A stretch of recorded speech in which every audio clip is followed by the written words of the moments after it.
The seal on the vault door didn't just break, it shrieked like a dying god as my rusted prybar forced the ancient, pressurized mechanism to finally yield. I knew that even standing in this forbidden corridor was a crime for which my entire bloodline would be erased, but the golden light spilling through the crack was a siren song that bypassed my fear and pulled at my very soul. My heart hammered against my ribs like a prisoner beating on a cell door, a frantic rhythm of terror and curiosity that made my vision blur and my breath come in ragged gasps. I was supposed to be a ghost in the machinery of the palace, a man meant only to scrub the grime of the elite, yet here I was, stepping into a secret that could set the entire galaxy on fire.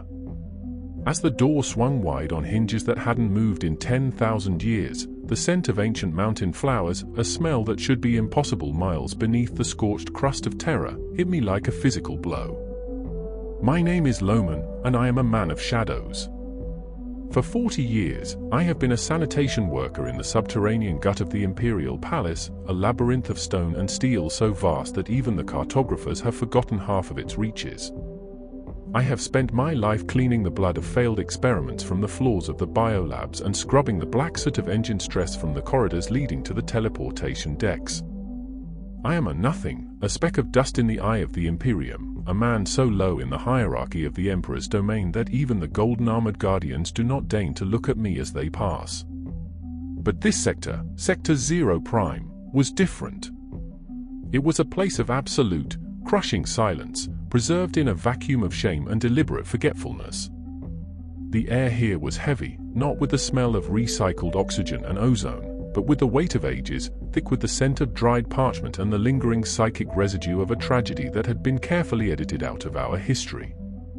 As I stepped further into the chamber, my flashlight beam cutting through a dust cloud that looked like falling diamonds, I saw the mural. It was a masterpiece of forbidden art, stretching across the entire far wall of the vault. It was not like the icons of the Emperor I saw in the upper cathedrals, those grand displays where he stands alone as the singular, solitary source of all creation, a god-king birthed from the void. In this painting, half erased by time and what looked like the marks of a deliberate attempt to scrape it away, he was not alone. He stood next to a woman. She was beautiful in a way that defied the static perfection of the saints. Her beauty was not fragile, it was ancient and tectonic, carrying the weight of 1,000 lifetimes in the set of her jaw and the curve of her brow. Her eyes were not filled with the cold, distant light of a god monarch, but with the fierce, protective fire of a mother guarding her nest.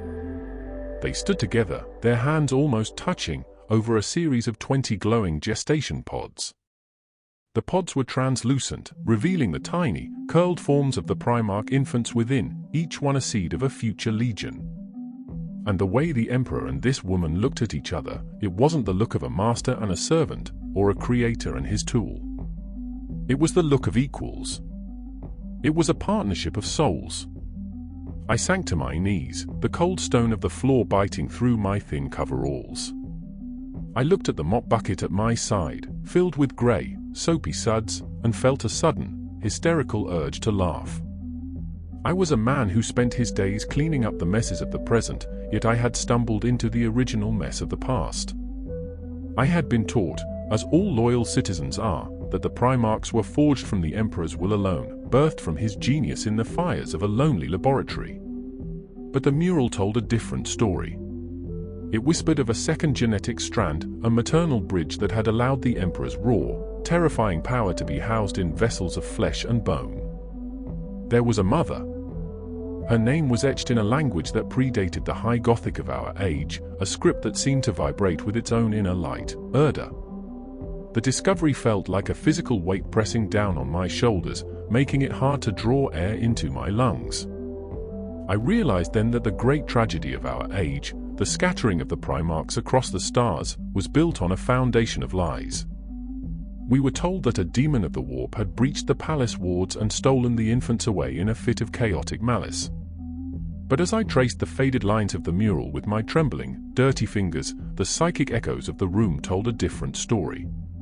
They spoke of a disagreement that had cracked the foundations of the world. They spoke of a mother's terror for her children. Erda had looked at the Emperor's plan for his sons, to turn them into the ultimate weapons of a galactic conquest, to forge them into generals who would know only war, and she had recoiled in horror. She hadn't seen them as weapons. She had seen them as her sons. And in her desperation to save them from a life of eternal slaughter, she had done the unthinkable. She had looked at the Emperor, her partner, and her peer, and decided that the cold, unpredictable void of the galaxy was a safer place for her children than their father's laboratory. She was the one who had opened the gates. She was the one who had cast them into the dark. I looked back at the door I had forced open, half expecting a squad of custodes to be standing there with their spears leveled at my heart. But there was only the darkness of the corridor. I was alone with a truth that could shatter the faith of the entire Imperium. The Emperor hadn't just lost his sons to the enemy, he had lost them to the woman he had trusted to help him create them. It was a domestic tragedy played out on a cosmic scale, a betrayal born not of hate, but of a mother's twisted, desperate love. As the distant hum of the palace's security systems began to vibrate through the floor, a low, rhythmic thrumming that felt like the ship's heart starting to wake, I knew that my life as a simple cleaner was over. I couldn't unsee her face. I couldn't unlearn the name Erda. I reached into the bucket, my hand trembling so hard I splashed grey water onto the dusty floor, and I began to scrub. Not to clean the room, but to find more. I needed to know why the most powerful woman in history had chosen to become the greatest traitor of all. I needed to know what she saw in the Emperor's eyes that made her choose the warp over him. And as I scrubbed away the grime of 10 millennia, the shadows of the vault seemed to draw closer, as if Erda herself was leaning over my shoulder, waiting to see if a man as small as I could carry the burden of her memory. The red warning light above the vault door began to pulse like a bleeding eye, signaling that the palace's automated sentries had finally detected my unauthorized presence in the forbidden sector. I scrambled backward, my boots slipping on the ancient, fine dust of the floor, as a low-frequency hum vibrated through the stone and made the very marrow of my bones ache with a premonition of death. Just as I prepared to flee back into the darkness of the service tunnels, a hidden compartment in the pedestal beneath the mural clicked open with a sharp, mechanical sound like a snapping rib. Inside lay a data slate of black obsidian and gold, pulsing with a faint, rhythmic blue light that seemed to mirror the flickering heartbeat of a ghost. I grabbed the device with trembling, sweat-slicked hands, knowing that even touching this relic was a death sentence, but the voice that suddenly filled the air was too hauntingly beautiful to ignore. The data slate did not project a simple flickering hologram like the cheap units used by the orbital dockworkers or the scribes in the lower archives. Instead, it bled a soft, sapphire mist into the air, a psychic projection that didn't just show a scene, but seemed to rewrite the very atmosphere of the vault. I stood paralyzed, my mop and bucket forgotten, as the cold, stale air of the basement was replaced by the sharp, clinical smell of a high-end laboratory, the scent of sterile chemicals, ozone, and the underlying, heavy power of raw genetic potential. The shadows of the room retreated, replaced by the ghost light of a laboratory that had been dead for 10,000 years. And there, standing in the center of the mist, was Erda. She was more radiant than the mural could ever capture. In the recording, she moved with a grace that felt ancient, a perpetual who had walked the earth since the first fires were lit in the caves of old Earth. She was draped in robes of simple white that seemed to glow from within, her dark hair cascading over her shoulders like a curtain of midnight. But it was her face that broke my heart. It was a mask of divine sorrow, the features of a mother who had looked into the future and seen only a graveyard for her children. She was standing over one of the gestation pods, her hand resting against the glass where a tiny, translucent hand pressed back from the inside. "You call them your masterpieces," she whispered, and though her voice was soft, it carried a weight that made the floor tiles beneath my feet tremble. She wasn't talking to me, or to the camera. She was talking to the shadow that stood just outside the projection's edge, a presence so vast and golden that even the recording seemed to warp and distort in its proximity. "You see them as the 20 blades that will carve your dream into the flesh of the galaxy. But I see them as my sons. I hear their hearts beating, not with the rhythm of war, but with the pulse of life. and I will not watch you turn their cradle into an armory." The shadow in the recording moved, and for a second, the pressure in the room became unbearable, a psychic heat that made the sweat on my neck evaporate instantly. The master of mankind did not speak in the recording, but his silence was a deafening command, a demand for total obedience to a plan that spanned millennia. Erda did not flinch. She stood her ground against the Sun King, a lone woman defending the humanity of her children against a creator who had forgotten what it meant to be mortal. I watched, breathless, as she reached for a console that looked like a jagged tooth of crystal and silver. Her fingers danced over the interface with a desperate, frantic speed. I could see the reflection of the blue light in her eyes, tears that she refused to let fall. She was bypassing wards that had been woven by the Emperor's own hand, seals of power that should have been unbreakable. But she was the mother of the Primarch project, the genetic anchor that had made the work possible. She knew the flaws in the armor. She knew where the Golden God was blind. "If they stay here, they will become monsters," Erda said, her voice cracking as she initiated a sequence that made the very air in the projection scream with static. "They will be forged into the image of your ambition, cold and hollow, masters of 1,000,000 deaths. I would rather they be lost to the void.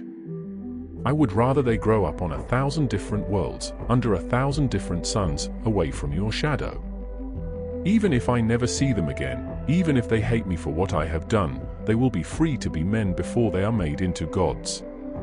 A sudden, violent flare of purple light erupted in the projection, the opening of a warp rift. In my own time, the vault shook as if the planet itself was being torn apart. I fell to my knees, covering my ears as the recording captured the sound of the laboratory being torn open. The 20 pods began to lift, caught in a cyclonic wind of unnatural energy that smelled of sulfur and the end of days. I saw the shadow of the Emperor lunging forward, his golden hand outstretched to catch the vanishing suns, but he was a second too late. The void swallowed them. The laboratory was emptied. The recording began to dissolve into static, the sapphire mist fading back into the oppressive darkness of the vault. But before it vanished, Erda turned. For a split second, it felt as though her eyes locked onto mine, reaching across 10,000 years of silence to look at a lowly worker with a bucket. There was no regret in her gaze, only a terrifying, cold certainty. She had saved them from their father, even if it meant giving them to the dark. The data slate went cold in my hands. The red warning light above the door was no longer pulsing, it had turned a solid, steady crimson.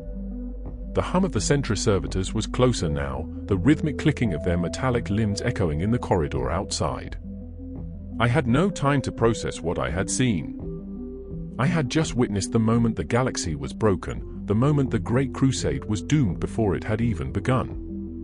I tucked the slate into the waistband of my coveralls and grabbed my mop.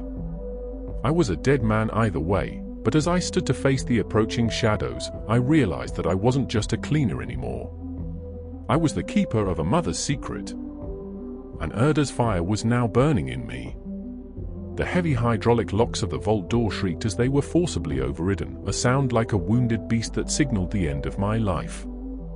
I threw myself into the narrow, jagged mouth of a maintenance chute just as the air in the chamber behind me ignited into a roar of white-hot thermal fire. The explosion's shockwave slammed into my back like a physical hammer, driving the breath from my lungs and sending me tumbling into a lightless abyss of ancient grease and freezing steel. I scrambled through the suffocating darkness of the pipe networks, my hands clawing at layers of thousand-year-old soot while the rhythmic, metallic stomping of the sentry servitors echoed through the walls above.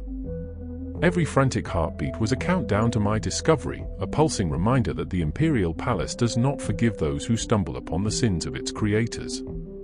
The maintenance shaft was a claustrophobic hell, a lightless artery in the heart of the mountain of God that had been forgotten by everyone but the lowliest of us.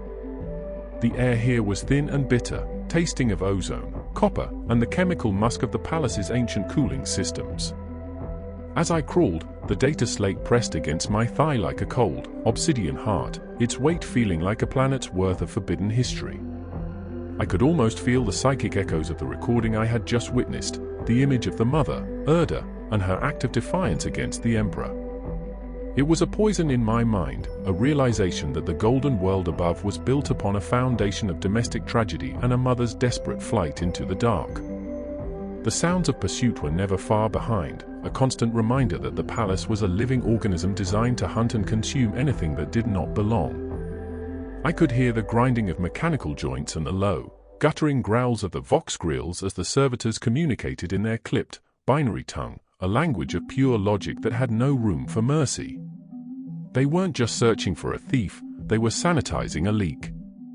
To the palace security, I was a biological contagion, a speck of dirt that had seen something that could compromise the stability of the entire Imperium. I squeezed through a junction box where the wires hung like the entrails of a giant, the static from the unshielded cables making my skin crawl and my hair stand on end.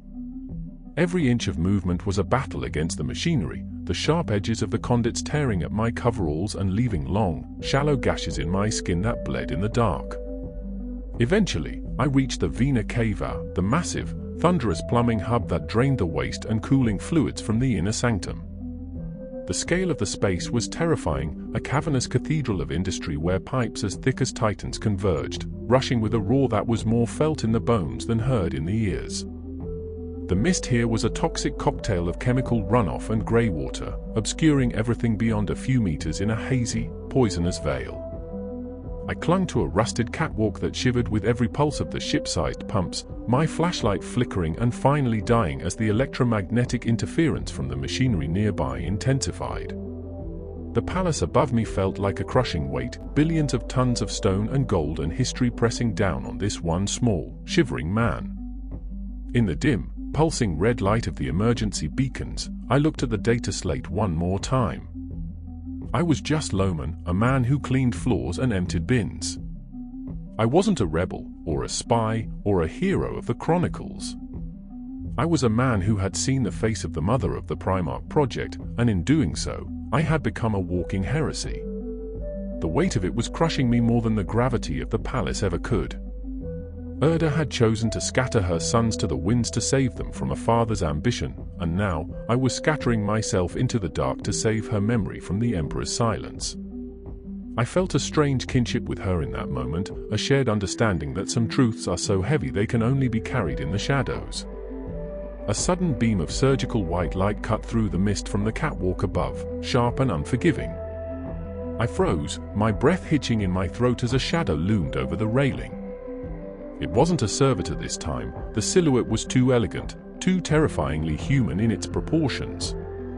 It was a figure in ornate, dark armor, its eyes glowing with a cold, analytical light that seemed to strip away my skin and read the secrets in my blood. A guardian of the secret. A sentinel of the silence. I didn't wait to be identified or questioned.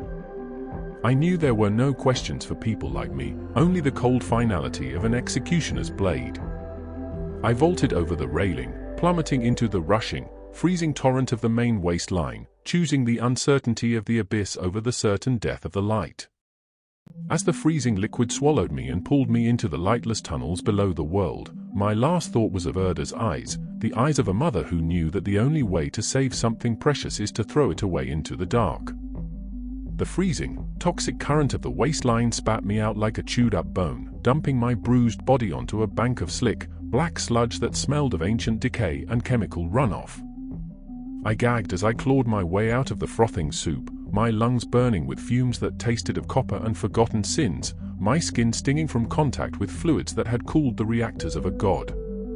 The darkness here was absolute, a physical weight that pressed against my eyes until I wasn't sure if they were open or closed, a suffocating blanket of shadow that felt older than the Imperium itself.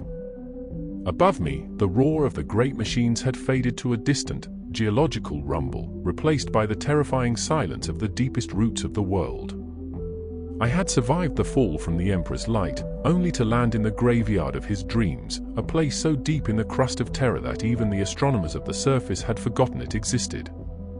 I lay there for what felt like hours, shivering violently as the cold seeped into my bones, clutching the data slate to my chest like a shield against the crushing dark. It was warm against my skin, a subtle, pulsing heat that was the only comfort in this lightless hell, a silent reminder of the secret that had exiled me from the only life I had ever known. I was Loman, the cleaner of Sector G7, a man whose entire existence had been defined by the removal of dirt, and now I was coated in the filth of 10,000 years, a piece of refuse flushed down the drain of the palace. Yet, as I touched the smooth obsidian surface of Erda's legacy, I felt a strange, terrifying clarity cut through the panic. I was no longer just cleaning the history of the Imperium, I was carrying it. Eventually, the will to survive outweighed the fear of movement, and I began to crawl away from the roaring river of waste, my hand sinking into hills of sodden ash and unrecognizable detritus that had settled over millennia. The air here was thick and still, lacking the recycled currents of the upper levels, and it carried scents that made my skin crawl, the musk of blind, albino things that scuttled in the dark, and the faint, coppery tang of old blood. I navigated by touch, trailing my fingers along walls of sweating, rough-hewn rock that had never known the touch of a chisel, following the subtle drafts of air that hinted at larger caverns beyond. I was a ghost moving through a tomb, a trespasser in a kingdom of silence that sat beneath the golden throne like a rotting foundation stone. After an eternity of stumbling through winding tunnels that felt like the intestines of a dead titan, I saw a light. It wasn't the harsh, electric glare of the Imperium, nor the warm glow of fire. It was a soft, pulsating bioluminescence, a cluster of pale blue and sickly green fungi growing in the cracks of a massive, ruined archway that marked the entrance to a vast cavern. As my eyes adjusted to the dim illumination, I realized I was looking at a city. It was a shanty town built from the garbage of gods, a sprawling chaotic mess of shelters constructed from salvaged scraps of priceless ceramite armor, broken statues of forgotten saints, and twisted lengths of golden conduit that had once carried the power of a star. There were people here, moving silently through the shadows, figures wrapped in rags made from rotting tapestries that depicted glorious victories of the Great Crusade, their faces hidden beneath cowls woven from wire and refuse. They did not move like the citizens of the upper levels. With purpose and fear, they drifted like smoke, their movement slow and deliberate, adapted to a world without time or light. I tried to shrink back into the shadows, but I stumbled on a piece of loose masonry, the sound echoing like a gunshot in the cavernous silence. Instantly, a dozen pale faces turned toward me, their eyes large and reflective like those of deep-sea fish, catching the faint luminescence of the fungi. They didn't attack. They didn't shout an alarm. They simply watched, an eerie, silent chorus of the forgotten waiting for me to make a move. A figure separated from the group and approached me, moving with a halting, sliding gait. It was an elder, stooped and thin, their skin the color of wet ash, their features obscured by a rebreather mask cobbled together from rusted brass and cracked leather. They stopped a few feet away, tilting their head, and reached out a skeletal hand not toward me, but toward my chest where the data slate was hidden beneath my ruined coveralls. "You carry the heartbeat of the deep earth," the elder rasped, their voice a dry whisper that sounded like stones grinding together, speaking a dialect of low Gothic so archaic I could barely understand it. "You smell of the golden sickness above, yet you carry the mother stone." I froze, my hand instinctively going to the slate. How could they know? How could these scavengers living in the ultimate darkness recognize a relic of the highest science? The elder stepped closer, their milky eyes fixated on my chest. "We are the Dustkin," they whispered, the words echoing in the silent cavern. "We are the debris of the great building. We remember what the Golden Ones forgot. We remember the time before the silence. We remember Erda." The name hung in the air between us, heavier than the millions of tons of rock above our heads. My breath hitched in my throat. Here, in the deepest pit of the world, amongst people who lived on the refuse of the Imperium, the secret of the mother had survived. They knew her name. And in their eyes, I wasn't an intruder or a heretic. I was a pilgrim who had finally come home to the dark. The elder's skeletal fingers brushed against the obsidian slate, and a sudden, violent jolt of psychic static threw me backward against a wall of rusted pipes. I scrambled to my feet, my heart hammering like a drum in the silence, as the blue light from the device began to pulse with a blinding, rhythmic intensity that illuminated the entire cavern. The Dustkin around me did not flee, they fell to their knees in a silent, coordinated wave of worship, their pale faces upturned toward the light like flowers seeking a sun they had never known. I felt a pressure in my skull that tasted of ozone and ancient grief, a psychic weight that made my eyes bleed and my knees buckle under the sheer power of the message being forced into the air. The secret was no longer just a file or a recording, it was a living ghost, a fragment of a mother's soul screaming to be heard in the deepest pit of the world. The elder led me into the heart of their shanty town, to a structure that looked like a twisted, miniature cathedral made from the scrap of 1,000 centuries.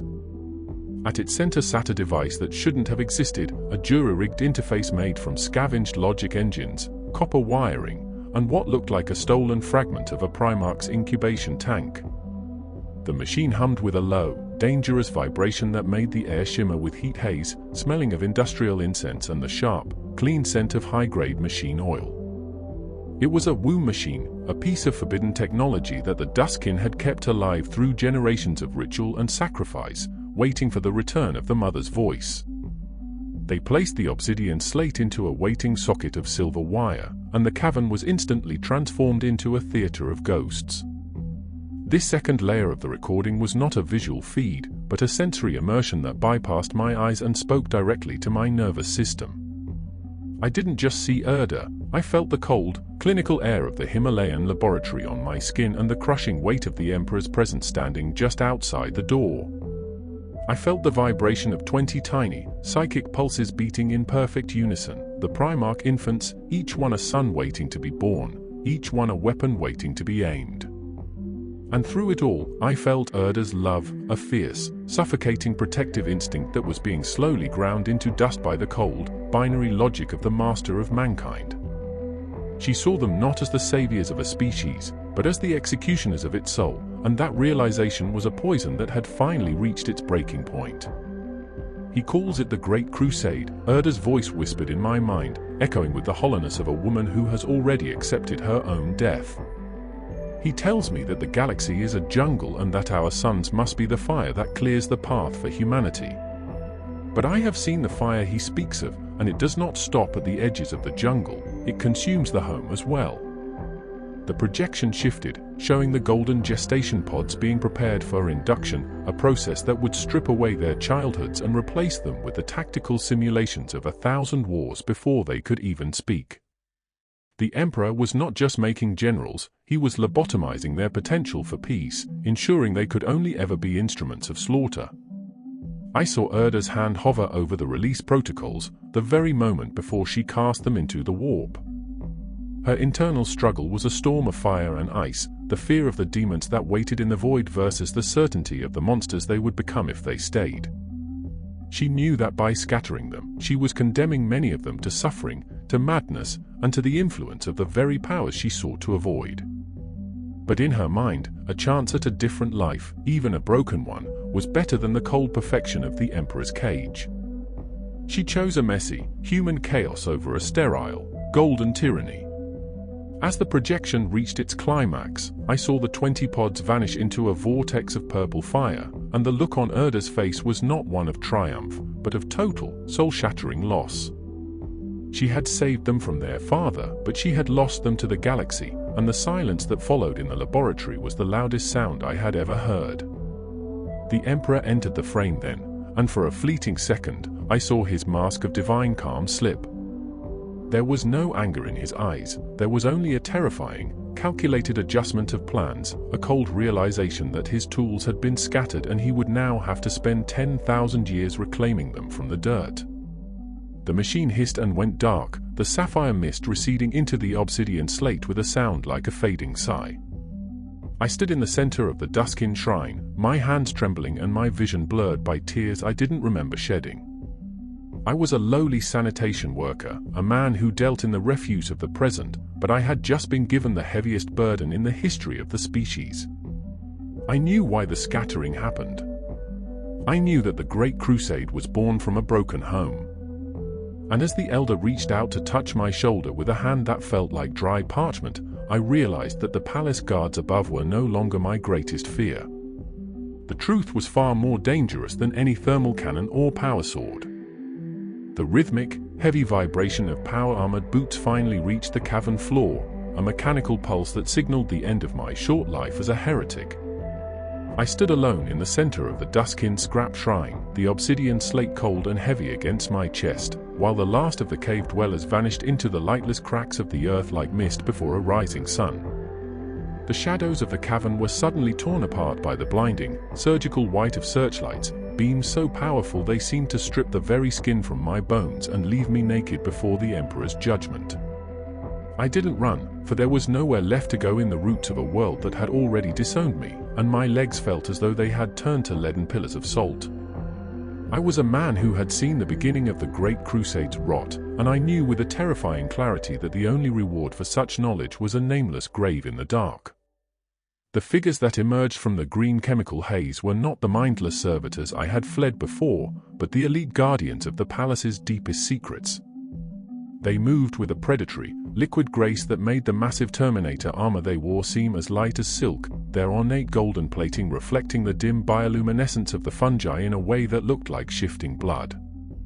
They did not speak, for they had no need for words with a creature as low as I. They simply formed a circle around me, their power spears humming with a low, dangerous static that made the hair on my arms stand straight up.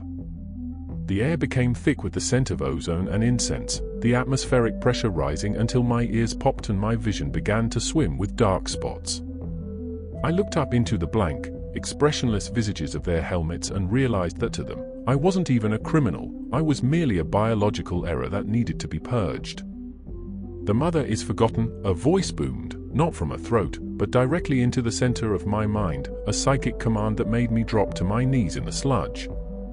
"The secret is interred. You are the final remainder of a calculation that was closed 10,000 years ago." One of the guardians stepped forward, his massive golden hand outstretched toward my chest, his fingers curling as if to pluck the very soul from my body. I felt the data slate vibrate against my ribs, a final, desperate pulse of blue light that seemed to cry out for a future it would never see. Erda's voice, a faint and fading echo in the back of my brain, whispered one last time of the freedom she had tried to buy for her sons with the currency of betrayal. In that final moment, I didn't feel fear, but a strange and hollow sense of defiance. I reached into my coveralls, my fingers brushing against the smooth obsidian one last time, and I realized that I couldn't let them have it. If the Emperor wanted his silence, he would have to earn it through the total destruction of the truth, not its reclamation. With a strength born of pure, unadulterated spite, I didn't hand the slate over, I threw it. I watched as the black stone sailed through the air, a tiny spark of blue light against the overwhelming gold, and plunged into the center of the roaring, toxic waste river that had brought me here. It vanished into the churning black foam, swallowed by the bowels of the planet where no searchlight could ever reach and no psychic probe could ever find it. The silence that followed was more terrifying than any explosion. The Golden Guardian paused, his hand still outstretched, the cold blue lenses of his helmet fixed on the spot where the secret had vanished. I saw the grip on his spear tighten, the power field around the blade flaring into a brilliant, angry white that illuminated every jagged crack in the cavern ceiling. I had robbed the master of mankind of his history, a feat that no demon or traitor king could claim, and I felt a sudden, hysterical urge to laugh. I was Loman, the man who cleaned the floors, and I had just made the Emperor's silence permanent. The execution was swift, a flash of white light that didn't even leave enough of me behind to be buried. As my consciousness dissolved into the grey mist of the end, my last thought was of the water carrying the slate deeper and deeper, into the lightless veins of Terra where the Mother's secret would sleep forever. The palace would go on, the Great Crusade would turn into a long war, and the Golden Throne would continue to demand its daily sacrifice of souls. But somewhere, far beneath the feet of the gods, the truth remained, a silent, obsidian heart beating in the dark, waiting for a time when the flesh is gone and only the iron of memory remains. The secret was safe, for I was gone, and the dark has a way of keeping what it's given.